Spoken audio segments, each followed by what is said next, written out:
Hey everybody, I'm Rokkit88 and today I have a special treat for you. I'm going to demonstrate how you can achieve the smoky eye look at home with very little effort. If you have a couple of bucks, a little patience, and an unhealthy level of self-worth because society places more of an emphasis on beauty than intelligence, as this is the view supported by the patriarchy, then sit back and relax with me while I obscure my vision of myself for the benefit of men.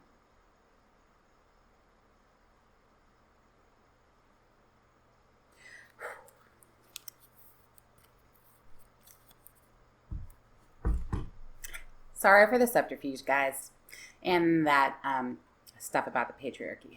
Again, not a feminist, though I don't believe it's feministic to expect equal pay for equal work. Just saying. No, my darling Rokkiteers, this is my first video for Misogyny Month, where we look at the elements of misogyny in horror movies. This first movie is a really great way to dive right into it, but I don't know if any of you have ever heard of it. Though it's really hard to forget something with a title like,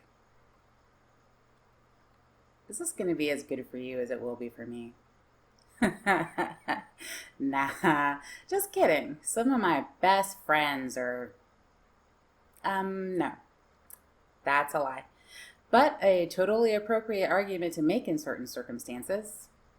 This is the 2013 remake from the same director as that of the 2001 straight-to-video release. I felt I should point that out in case any of you are familiar with this movie. So we start off with some video footage of an empowered, self-important megabitch cheerleader named Lexi spouting off about the dangers of cheerleading while looking cute. So why do it? Because it's dangerous. Like you can sprain a tit or something. This is the most dangerous sport in American high school, bitch. More dangerous than football? More catastrophic injuries per student. Interestingly, that's an accurate statement. Anyway, so she's a minority, kind of a bitch, and she's kind of slutty, but in an empowered sort of way. Yeah, horror movie etiquette dictates she's gonna die first.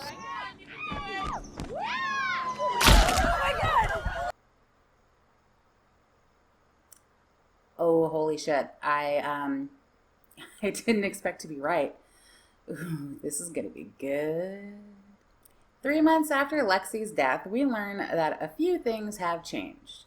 Lexi's boyfriend is now dating one of her best friends, and the eye behind the camera named Maddie decides she wants to join the cheerleading squad. And then there's this.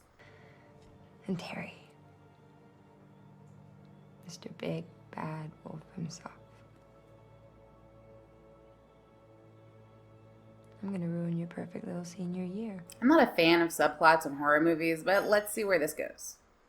It's important to note that the self-righteous Maddie and the self-important Lexi actually were friends, apparently up until the latter's tragic and unexpected death. But Rokkit, you say? I thought that this movie was supposed to illustrate the misogynistic thread that tends to weave in and out of horror movies. Aren't you being a little judgmental and therefore defeating your point? Well, no, not exactly. See, this is one of those rare instances where the female characters aren't tropes that illustrate the misogyny. I mean, yeah, they're tropes, but, you know, this is as good of a time as any to take a look at the rest of the characters in the film. So, you have some of the other cheerleaders, Tracy and Martha. Tracy is the chick who's dating Lexi's former boyfriend, and Martha is the virgin. And no, that is not a joke, nor does it play into the movie in any clever sort of way. There's Terry, the captain of the football team, Manny, the virgin's boyfriend, Vic, who has a crush on Manny, and the other two. They have names, but for now, let's just call them Cannon Fodder 1 and Cannon Fodder 2. And there's Lena, who's an outcast. We know this because she has a nose ring and apparently 6 threads. Make them yourself? Yeah. And there's this little tidbit about Lena. He died! Lena! I suppose you want me to think it's one of your signs, am I right? What makes Lena truly an outcast in the film is that she's a lesbian and into the occult. She and Maddie were together at one point, but while Maddie always hid who she was, Lena is very much out in the open about who she is. And honestly, her openness about herself is actually what alienates her. She's a very smartly written character, and I wish I knew if that was intentional or not. At a party, Maddie starts planting the seed to split up Tracy and Terry, and at another party decides to get some strange of her own. Lena can't seem to let go, following Maddie around and catching the attention of little Hannah, Martha's younger sister. Since Terry is the asshole jock in the film, horror movie etiquette dictates that he shows up at an inopportune time, fucks some shit up, and then dies. What the fuck, dude? Yo, he hit her like a man. Ugh. Not cool. And apparently all the other football players are assholes too, because the only person who stands up to Terry is Maddie. But that only leads to...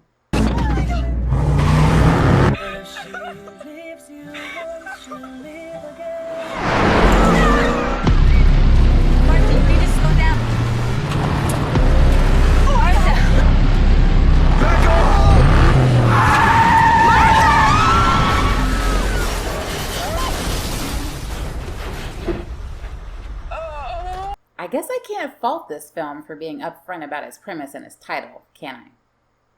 And again, because Lena is cray-cray, well, things get weird.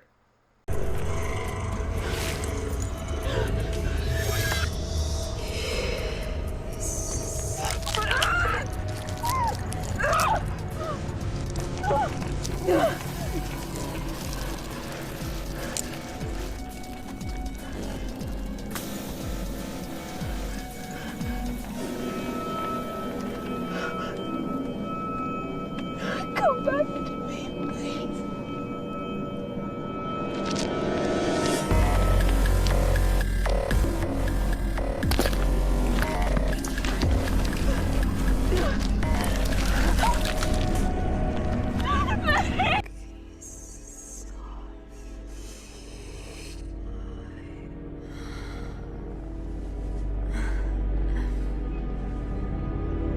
We've kind of...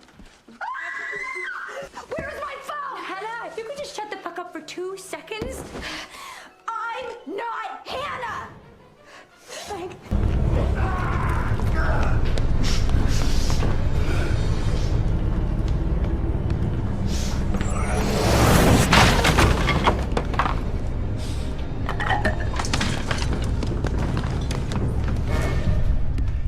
Lena! Lena! I'm sorry, Larry. I think my friends are hungry. What? Really weird. They don't get much better when the girls get to school either. What the fuck is going on? Somebody got fucked, somebody got killed, and I'm going to pee.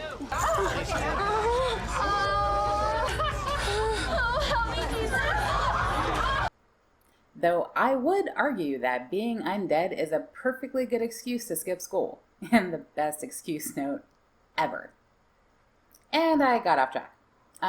Yeah, okay. So, moving right along, this is how we learn that the stones that reanimated the girls is also what connects them, illustrated through some pretty hokey effects. And apparently they can do this.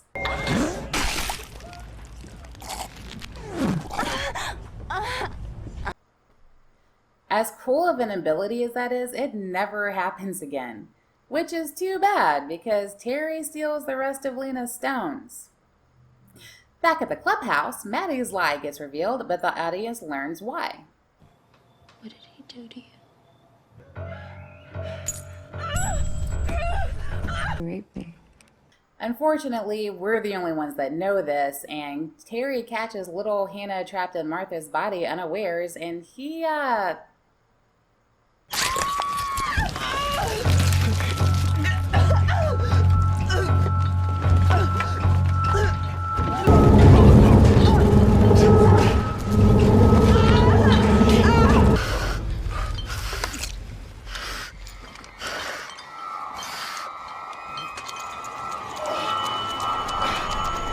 whatever the hell that was. Why did he do that? There's some dead chick's blood all over it. Ugh. Anyway, Martha may be a bad girlfriend, but she's a good sister.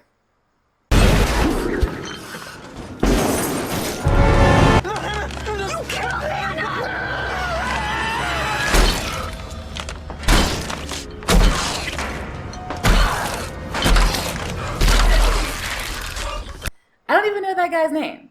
See why I call them Cannon Fodder 1 and Cannon Fodder 2? Vic shows up to try to save the day, but Maddie's a strong, independent woman who don't need no man. I have mixed feelings about this scene. The remaining girls chase Terry down to get revenge for their fallen sisters and take their power back from him. But unfortunately for Tracy,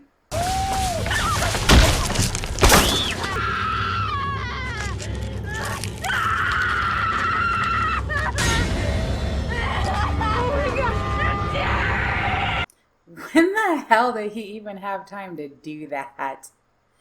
Now it's up to Maddie and Lena. Terry tries to forcefully convince Lena to tell him how to use the stones, but she refuses, and we've already established that he's not good at taking no for an answer. Maddie shows up to save Lena, declaring and taking back her own sexuality, which is great, but pretty pointless as Lena unlocks her own power. I guess the plot decided that this was a cathartic way to go to tie things up rather than pretty much anything else. However, Terry gets what's coming to him, but unfortunately,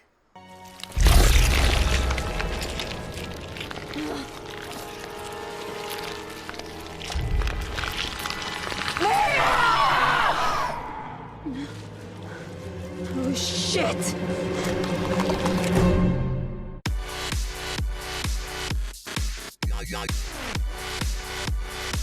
yeah, as fun as this movie is, there is, at the time of this video's release, no part 2. That's what you get for setting up your own sequel. So that was All Cheerleaders Die. Let's look at the misogyny in the film. So before they come undead, there's no point in time that the girls in the film ever have their own power or even self-respect. Hell, they refer to themselves as bitches. Lexi defends this. Blackfoot bloodhounds, yo. Boys be dogs, girls be bitches. Gangsta. However, it's a role that they submit to. While their death is the act of a man, their reanimation and subsequent powers, as inconsistent and unpredictable as powers given by a MacGuffin tend to be, are bestowed upon them by a woman, and that is when they come into their true power. This is pretty well illustrated when the villain in the movie tries to take his power back.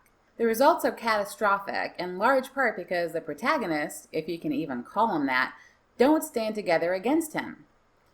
And I am once again in the position where I don't know if any of this is intentional. God, the film is called All Cheerleaders Die, for fuck's sake. But something that sarcastic can also be smart. I just have no idea if it was planned in this case. Regardless, the movie itself isn't very good, but it is a lot of fun, mostly due to the fact that it has a very good villain. Terry is not three-dimensional. He doesn't respect women, he's abusive, he demands power and uses that power to bend other to his will and get what he wants. We have no backstory on him whatsoever. So, some of you are probably wondering, why would you stand behind a villain who does horrible things without any character motivation to do so? It's pretty simple. It's a horror movie. That's why Michael Myers is one of the best horror icons to date, and why I will forever hold this film over this film. Don't worry, we'll get there. Villains are supposed to be bad, evil. It gives us a reason to root for the survivor. It gives the final girl something to rise against and vanquish. This isn't Stranger Things 3. Making a villain too complex or relatable and giving too much backstory muddles the narrative and overcomplicates the audience's connection to the experience, because remember, if it gets too complicated, you lose your target audience. Randy, you are a delight. So, Rokkiteers, that's my first film entry during Misogyny Month. If you've never seen All Cheerleaders Die before, I recommend checking it out. You can run it on Amazon if you want to spend an evening in. Please join me for the next video installment in the exploration of exploitative horror, which will be coming next week. If you liked the video, smash that like button. If you disagree with my point of view during this little look, if you have your own take on what's going on in the film, or if you have suggestions for horror movies you'd like me to analyze further down the line, leave a comment and I'll get back to you. And if you want to see the next video when it drops, subscribe and ring that bell. Until then, I'm Rokkit88, aka the Scream Queen, blasting off in 3, 2, 1.